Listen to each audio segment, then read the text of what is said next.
As Mark Donaldson once said, people may forget what you said or what you did, but they will always remember how you made them feel. I want you to think about the last time someone unexpectedly showed you kindness.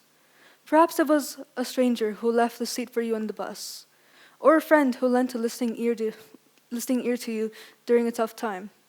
Or maybe it was a colleague who went out of their way to help you without expecting anything in return. How'd that make you feel? Throughout my life, whenever I would do a kind act, I would double think to myself, what if I'm being a people pleaser? There's nothing in it for me, so why should I do this for this person? Little did I know, this act of hesitation was a reflection of a broader issue, a pervasive belief that kindness should only be reserved for those who can reciprocate. I found I wasn't alone in this way of thinking, and many struggled with not wanting to overexert themselves for those who may not do the same for them, and avoided being kind altogether. Although, for me, it seemed like the logical solution at first, I found that my interactions with others were even more shallow, and that made me think, what's the real issue here? It's natural to expect things in return for our actions, including our acts of kindness. However, that way of thinking has somehow led to the corruption of the essence of goodwill and the concept of good karma. Karma stems from the Hindu and Buddhist belief of cause and effect, that whatever good deeds you do in your current life, they will dictate your future existences.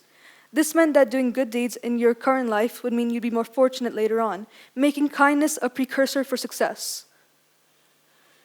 But today, we've sort of reserved kindness as a means of transaction. We measure our actions based on what we can gain in the present moment, rather than the long-lasting impact we can make. This mindset has reduced our understanding of good karma to be a mere exchange of favors, rather than a manifestation through sincerity.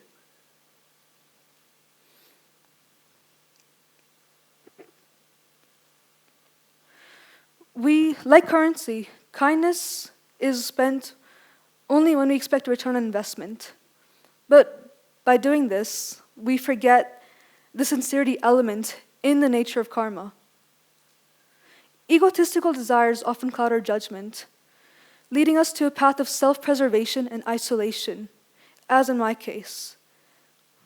We think of kind people as weak and exploited in a world driven by self-interest.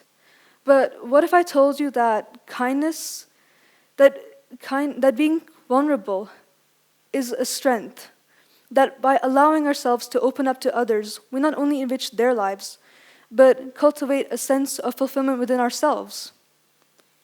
A few years ago, I had a friend who opened a small business.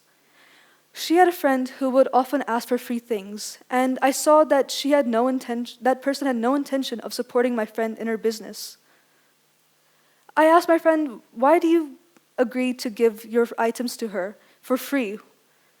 My friend told me that she knew that person's intentions fully, and yet she did not want that to dissuade herself from being kind, and she willingly gave those things to her. At first, I didn't understand, but as time went on, that person indirectly advertised my friend's store, making her locally famous. Good karma requires patience and trust and sincerity.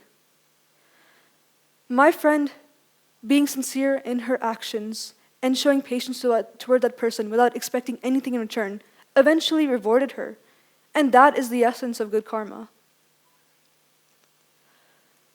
So, how do we overcome this fear and hesitancy of showing kindness and reclaim the essence of good karma? Instead of asking, what's in it for me? Let's ask, how can I make a difference? A tradition in Naples is to order a cafe in suspense, where you would pay for 2 coffees, but receive 1. That coffee that you paid for would go to any homeless person who would order a cafe in suspense, making their life just a little bit easier. But kind acts don't need to be as grand as this. In Massachusetts, Cape Cod, in 2015, a woman started painting on rocks she would paint kind messages and hide them in the sand. This inspired many others to do the same thing, and eventually this movement spread all over the world, where people would sometimes hide rocks on purpose and ask people to find them. Through this, through these small acts of kindness, we can once again ensure our future existences to be fruitful. We can make kindness a way of life by being sincere, and enable us to build better relationships with ourselves and our community. Thank you.